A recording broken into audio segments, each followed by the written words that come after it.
नमस्कार मित्रांनो, स्वागत आहे आपलं महाराष्ट्राच्या फ्युचर ऑर्बिट चॅनलवर. मागील 2 व्हिडिओमध्ये आपण related with remote sensing basic concept बद्दल डिटेल पाहिलं होतं. मग रिमोट सेन्सिंगची डेफिनेशन पण आणि त्याच्या जे काही स्टेजेस आहेत किंवा जे काही वेगवेगळे महत्वाचे टप्पे आहेत त्याबद्दल या व्हिडिओमध्ये आपण ज्या काही बेसिक टाइप्स आहेत रिमोट सेन्सिंगचे याबद्दल माहिती पाहणार आहोत. रिमोट सेन्सिंगच्या टाइप्स ह्या 4 वेगवेगळ्या कॅटेगरीमध्ये डिव्हाइड आहेत. म्हणजे रिमोट सेन्सिंगचं बायफर्गेशन करायचंय तर ते कुठल्या बेसवर करायचं, कुठल्या टप्प्यावर करायचं.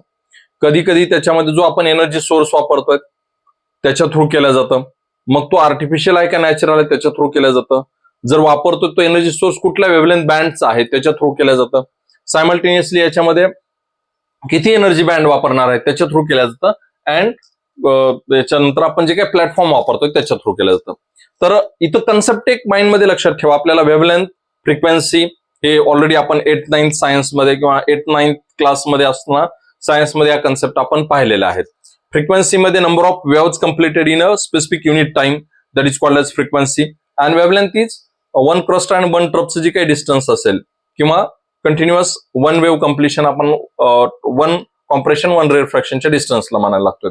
And relation in between wavelength, frequency and speed of लाईटचं रिलेशन फेमस आहे, वेल नोन आहे, right. So frequency and wavelength is always reciprocal to each other. Simultaneously, depending upon the wavelength, a number of electromagnetic waves divided in specific bands, and that bands will be explained in this diagram. So normal light, जे 3600 Armstrong unit to 7200 Armstrong unit, optical lightचा जो काही wave band असेल तो इतर बायफर्गेट करून दिलेला आहे.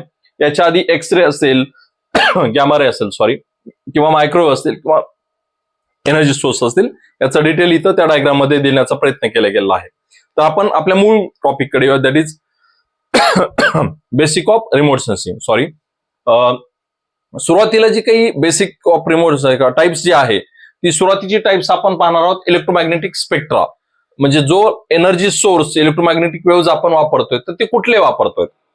जर आपण जी डेली लाईफला सूर्यापासून जे आपल्याला लाईट मिळते पृथ्वीवर, ज्याच्या थ्रू आपल्याला सभोवतालच्या सर्व वस्तूचं ज्ञान प्राप्त होतं, त्यामुळे दिवसा उजाडत आपल्या सगळ्या काही गोष्टी दिसायला लागतात आणि रात्री अंधारामध्ये ऍब्सेन्स ऑफ द सन किंवा सूर्याच्या प्रकाश नसतो तर आपण डार्कनेस किंवा कम्प्लीट अंधार आहे तिथं आपल्याला त्या वस्तू दिसत नाहीयेत. तर ती जी काही नॉर्मल लाईट आपण दिवसभरामध्ये पाहतो किंवा ज्याच्या थ्रू आपल्याला गेन होतं इन्फॉर्मेशन सराउंडिंग ऍटमॉस्फिअरचं, त्याला आपण कॉमनली सायंटिफिकली ऑप्टिकल लाईट असं म्हणतोय. तर जर ती लाईट वापरली गेली असेल तर त्यावेळेस त्या रिमोट सेन्सिंगला आपण म्हणतोय optical electromagnetic spectra used in that remote sensing. So depending upon electromagnetic waves, remote सेन्सिंगचे 4 टाइप्स आहेत. एक optical remote sensing, second infrared remote sensing, third microwave remote sensing and fourth thermal remote sensing. So optical, thermal, infrared and electromagnetic or that is microwave, असे 4 groups मध्ये remote sensing divide व्हायला लागतं.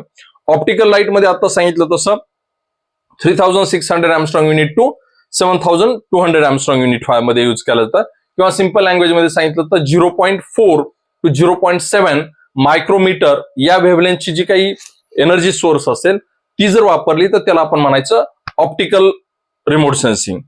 जर 0.3 to 0.8 micrometre he wavelength वापरली असेल तर, किंवा 8 to 0.15 मायक्रोमीटरची wavelength वापरली असेल तर त्याला आपण थर्मल आणि इन्फ्रारेड या 2 रिमोट सेन्सिंग आपण म्हणतोय.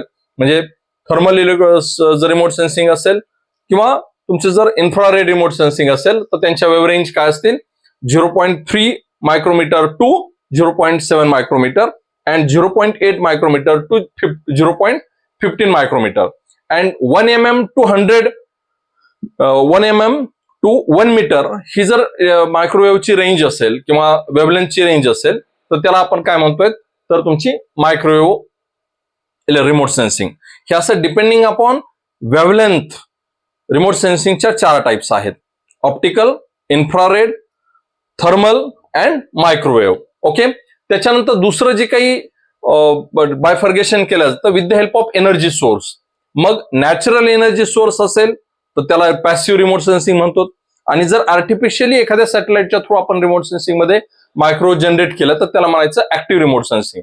म्हणजे with the help of used energy source remote sensing ही दोन ग्रुपमध्ये डिवाइड होते. एक ऍक्टिव्ह, दुसरी passive. Passive means energy source is natural and who is the natural energy source? That is only sun. Sun is natural source of electromagnetic wave, that is light. If that is used, then that is passive remote sensing. And if a sensor is used C band, EL band or P band, then that is called as active remote sensing, artificial remote sensing or artificial energy source. Then depending upon the number of energy bands, that is multispectral, hyperspectral or monochromatic. If single energy band is used, then panochromatic. Then number of energy bands is used, then multispectral. And at a time, large number of energy bands are used in a single satellites, then that is hyperspectral. ह्या number of bands वर जसं असे कितीतरी आता निसार नावाचं satellite आपण launch केलं मागच्या याच्यामध्ये. याच्यात एस बँड आणि एल बँड हे दोन वापरलेले आहेत. दोन एनर्जी बँड आहेत, एक पेक्षा जास्त आहे, त्यामुळे दॅट इज मल्टीस्पेक्ट्रल.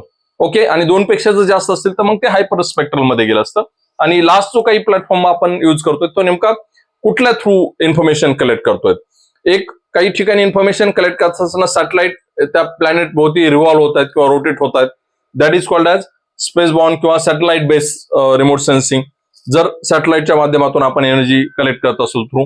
काही ठिकाणी आपण एअरक्राफ्ट किंवा एअरमध्ये स्पेसिफिक हाईटवर एखादा बलून सोडून वरून जर शूटिंग करत असू तर त्या थ्रू जर केलेली असेल तर त्याला म्हणायचं एअरबॉर्न. एअरबॉर्न मीन्स अर्थ वरून जम्प आउट करेल and then again landing on earth, असा जर वे असेल तर दॅट इज एअरबॉर्न ही असेल. अँड ग्राउंड बेस मीन्स एखाद्या उंच बिल्डिंगच्या वरून, ज्याच्यात आपण एअरचा युजच करत नाही, एखाद्या उंच बिल्डिंगवरून किंवा एखाद्या टावर वरून जर आपण शूटिंग घेत असो, राईट, तर त्याला आपण म्हणायचं ग्राउंड बेस रिमोट सेन्सिंग. असे with the help of energy source, with the help of used electromagnetic bands, number of bands आणि एक्झॅक्टली सेन्सर कुठल्या वेने काम करतोय याच्यावरून आपण रिमोट सेन्सिंगचे 4 ग्रुपमध्ये डिवायडेशन करतोय. जर तो नॅचरल सोर्स आणि आर्टिफिशियल असेल तर based on energy source active and passive. Depending upon the wavelength bifurcation केलं तर ऑप्टिकल, इन्फ्रारेड, थर्मल आणि microwave. Depending upon the number of bands असेल तर पॅनक्रोमॅटिक, मल्टीस्पेक्ट्रल आणि हायपरस्पेक्ट्रल. आणि जर प्लॅटफॉर्म म्हणजे सॅटेलाइटचा यूज आहे, एरोप्लेनचा किंवा तुमच्या बलूनचा आहे किंवा ग्राउंड बेस्ड सिस्टीम आहे, या पद्धतीने आपण डिवायडेशन होतं.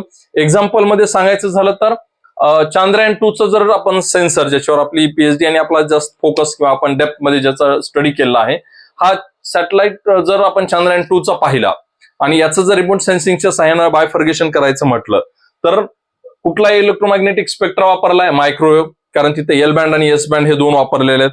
With the help of platform पाहिलं तर तो स्पेस बॉर्न येतो, कारण तो सॅटेलाइट मून भोवती कंटिन्युअस रोटेट होतोय. With the help of energy source active, passive, artificially तो जनरेट करतोय रेडिएशन इलेक्ट्रोमॅग्नेटिक, त्याच्यामुळे तो ऍक्टिव्ह आहे. आणि नंबर ऑफ बँड्स मध्ये जर पाहिलं तर तो मल्टीस्पेक्ट्रल आहे. अशा पद्धतीनं आपण रिमोट सेन्सिंगचं ह्या 4 ग्रुपमध्ये डिवायडेशन केलं जातं. धन्यवाद. हा टाइप्स मध्ये एवढं. काही अडचण असेल, समस्या असेल तर तुमच्या समस्येचं नक्कीच वेलकम आहे. इथं आपण थांबूयात. तुमच्या कमेंट्स, लाईक आणि चॅनलला सबस्क्राईब करा. प्रोत्साहनपर किंवा असेच व्हिडिओ परत बनवण्यासाठीचं एक प्रोत्साहन मिळण्यासाठी त्याची आवश्यकता आहे. धन्यवाद.